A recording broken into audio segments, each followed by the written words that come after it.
Kriya dot mi ole na velte na nandam chau na mo tia nan kut kan tlai na tu chan zonga abia chiang isom ti ding in chan sung loi akan pe than tu kan pathian amin chiang ka thang that ni hin kum thong ni la kum kul November tha ni sui ni cha chiang kan rel mi chungen thazang electric dia ka du mi lok angan thlei rok ame pasha in thlei nga chunga zum tu hani valley hi zetinda kan tong thamlai ti mi chan pek na ka se ame pasha a chilme te a zumok lak asimi chu chilngan zonga zumok lak an siton ati pathian akan pek mi film nak chiam nak room nak thilti kho nak bial te hi kan ma pumpak that nak cha lawnga amang mi kan si sola chun zum tlak lo sal chu kan si kau nga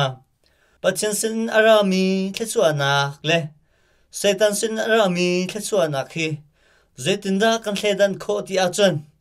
pathian sin arami chu pathian sin akir than bidang ingat sim a chun an chau mi thlechuanak chu kan ma thonak en aselo pathian dot nak asi ti an thai cha a ama pathian sin par nak cha a se misilen tren nak cha a se an man valai thiri chu chikhat cha long angu aman zong rikhi ami an ngai zungzal mendeng anum lo na en ban chunga ro na khon a chun zungzal cha ase aman rikhia kho aselo azor le apan bal lai lo atlau ti zong om bal lai lo chilmete asimi valai thiri a zumok lak lo mi chu chilngan asimi ban chung pen nak chu zetinda pe kho an selai tia ame hleni chunga fiang ten kan mu ngai tu tot mi ole nau na valai thiri hi nang la kai ni kan ngai mi aselo pathian ni akan tlan chung mi an se luk angan thlei ni ame hlenga ralring te en umu hakau na kha ibengu zaichatia mi anun nak tak tak chu zaitloken room selo achiri hi aselo ati pathian akan pek mi athlachuana hi kan ma nom nak cha longa selha se pathian sut par nak cha se ram se luk angan pakul ame hlenga a Jisuni ngantang ka pharkhatin kamusak to u aho maile minda achuang tia ati na taka annini siang prang maile min achuang ante siang prang ta asimi chu siang prang kha pe ko u pathin ta asimi chu pathin kha pe ko u ati na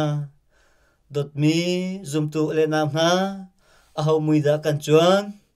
setan maile min achuang solmo pathian ta chu pathian pe ko si adona ka thazang lakti ka du mi chu ame hlei thum chunga khan sidum pakhat chu boy pani sal an se kholo ate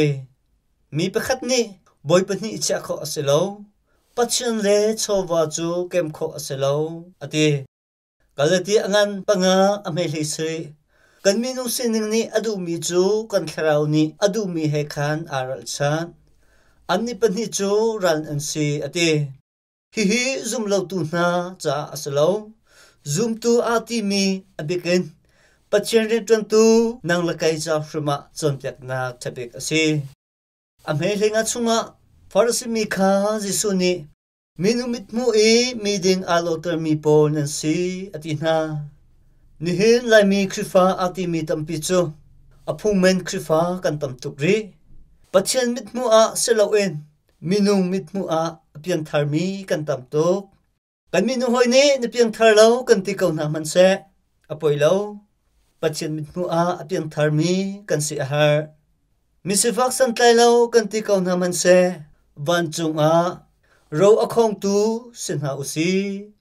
kan di lak cha boipa ni thachwa kan pe pek ko se amen